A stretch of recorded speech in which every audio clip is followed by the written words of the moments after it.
J'habite en grand. J'habite en grand. J'habite en grand. J'habite en grand.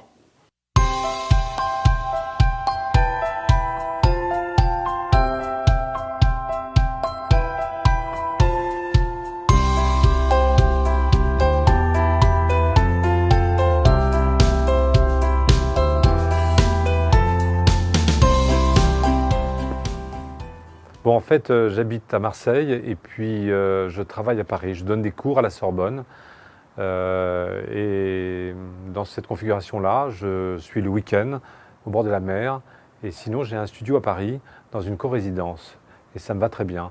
C'est-à-dire, je retrouve des ailleurs de jeunesse par rapport à ça. J'habite avec d'autres personnes. Il y a tous les équipements que l'on partage et j'y prends goût. Et il m'arrive même d'y rester le week-end maintenant. Mon mari vit en Russie et il ne vient à Paris qu'une fois par mois. Donc avec ma fille, nous avons décidé, au lieu de prendre un appartement toute seule, de partager un appartement dans la corésidence. Monica et moi sommes de bons amis et on s'est dit pourquoi pas partager un appartement ensemble si finalement je ne passe pas beaucoup de temps à la maison. C'est pas de problème. Et moi, je travaille au contraire depuis chez moi, donc je peux profiter au même temps de l'intimité de mon appartement, mais aussi des bureaux qui sont à disposition pour organiser des réunions. Je suis souvent en Asie dans l'année et pendant ces longues périodes d'absence, je sais qu'il y a du monde qui peut prendre soin de toutes mes affaires et qui est là, qui est présent. Ça aussi, c'est quelque chose d'important, qui me rassure et me rend la vie agréable. En plus, je peux laisser mes deux filles seules à la maison, en toute confiance, quand je dois travailler tard le soir, parce qu'il y a toujours quelqu'un pour les surveiller. Bonjour Charlotte. C'est agréable, en fait, d'avoir toujours de l'activité dans la résidence et en même temps d'avoir la possibilité, à tout moment, et quand j'en ai envie, de me replier dans mon unité. Bon, c'est parfait. Je travaille tard le soir et je n'ai pas vraiment besoin d'un séjour. Et dans mon appartement précédent, j'ai utilisé mon séjour que 2 ou 3 fois par mois. Par contre, j'avais toujours rêvé d'un spa chez moi. Et c'est mon petit luxe devenu accessible dans la corésidence.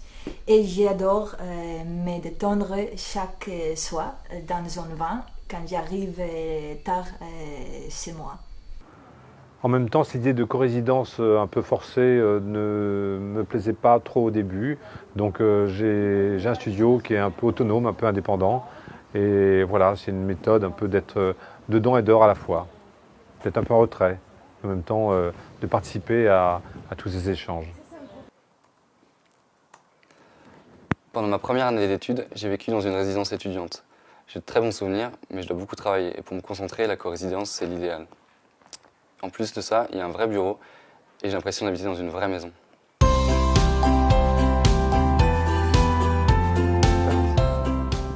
Okay. François Lacaton, promoteur immobilier depuis presque 5 ans. Notre groupe était principalement investi sur les résidences classiques d'accession à la propriété et de cellier. Aujourd'hui, on s'est rendu compte que les gens n'arrivaient plus à acheter ce type de logement et que les prix étaient trop élevés. On nous a présenté donc le projet des corésidences qui nous a totalement conquis, permettant aux gens d'accéder plus facilement à l'accession ou à la location. Et ça répondait à une volonté sociétale de vivre ensemble. Pour valider le projet et s'impliquer totalement, avec ma femme, mon fils, on s'est installé dans la résidence. On y vit depuis un peu plus d'1 an et on est tout à fait conquis par ce concept.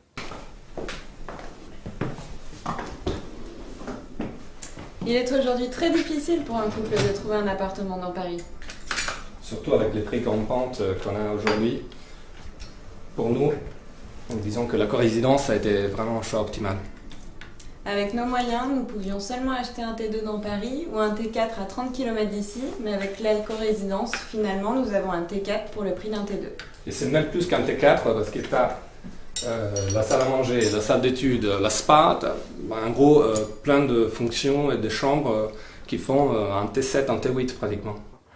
Sur le point de vue plus concret de la construction, on a regardé, on a vu qu'on arrivait à réduire à peu près de 40% les coûts de construction sur ce type de bâtiment, ce qui est loin d'être négligeable et ce qui peut être répercuté aussi bien dans la qualité de la construction que dans le prix final pour l'acquéreur.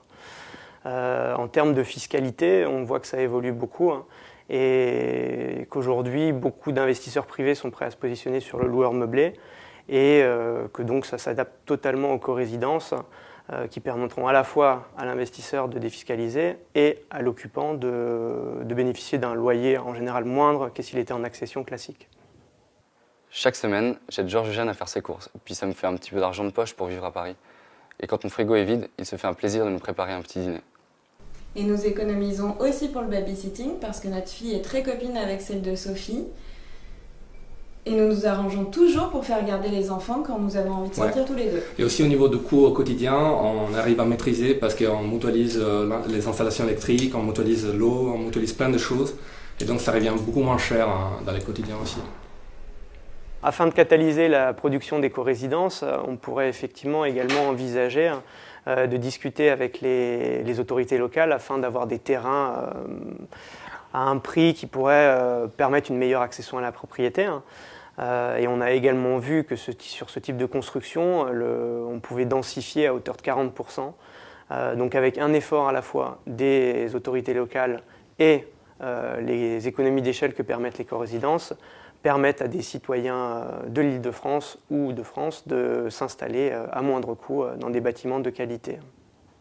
Quand j'ai planifié mon voyage à Paris, j'ai trouvé cette chambre dans la co-résidence, son site internet. J'ai préféré rester avec les locaux plutôt que d'aller dans l'hôtel. Nous venons d'être retenus sur un projet à Sarcelles sur lequel on réhabilite un bâtiment existant qui était à destination de bureaux. Et on est capable, avec la structure existante, de faire de la co-résidence avec une forte flexibilité, différents types d'appartements. Et on pense que pour le marché local, c'est totalement adapté. On a déjà pas mal de précommandes et on pense qu'on arrivera à livrer avec quasiment un taux d'occupation à 100%.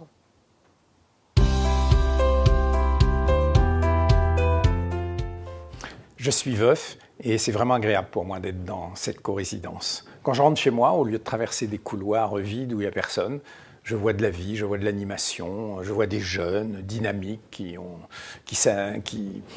leur vie et c'est vraiment quelque chose d'important. J'ai mon voisin d'à côté, Antoine, qui fait les courses pour moi, qui vient me faire du ménage, parce que j'ai mal au dos et c'est une aide quand même, une aide précieuse. Ça m'arrange la vie. Et l'autre jour, Antoine me fait visiter des coins fantastiques. J'ai profité d'un super dîner français, quoi. Heureusement, on partage les tâches ménagères entre les co-résidents. Surtout pour moi qui suis divorcée et travaille toute la journée, c'est vraiment commode. Ça permet aux femmes de travailler en dehors de chez elles. C'est moi. Moi, je gagne ma vie en tant que graphiste pour une entreprise qui travaille sur le développement durable. Et c'est vrai qu'habiter dans la co-résidence, c'était aussi conforme à mes principes pour habiter dans un bâtiment qui soit conforme aux principes de développement durable. Donc j'ai pris un studio dans une co-résidence où je retrouve un peu ma vie de jeune homme.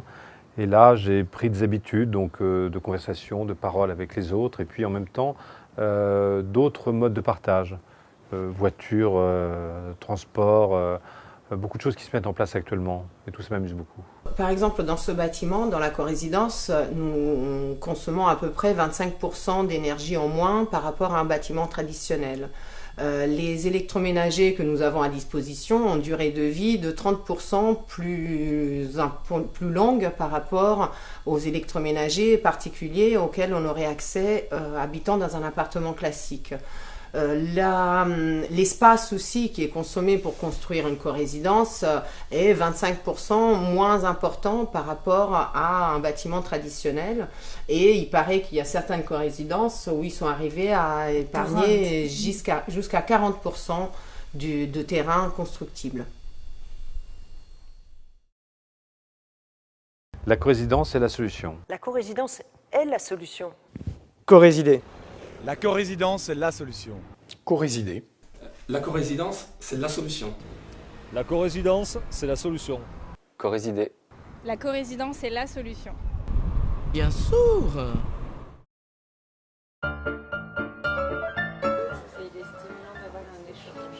Oh non, stimulant d'avoir un échange, c'est pornographique votre truc là.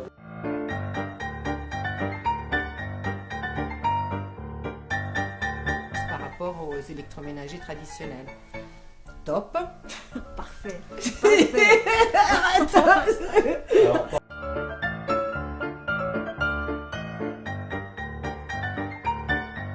Finalement, je n'ai... I was looking at that. Okay.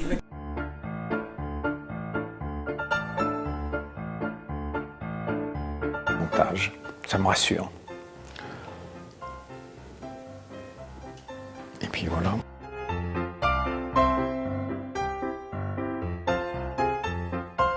En fait, ça permet aux femmes qui travaillent en dehors de chez elles, blablabla. Bla, bla, bla.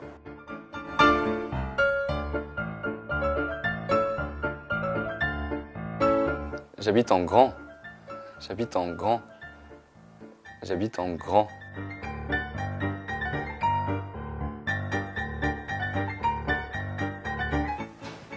Il faut faire un corésider, c'est ça.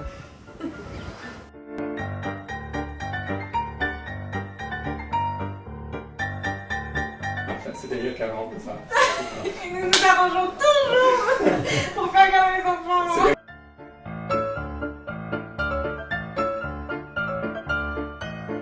Gaffe à nos dépenses, il faut faire gaffe. Je t'emmerde. Ouais, là j'y suis là.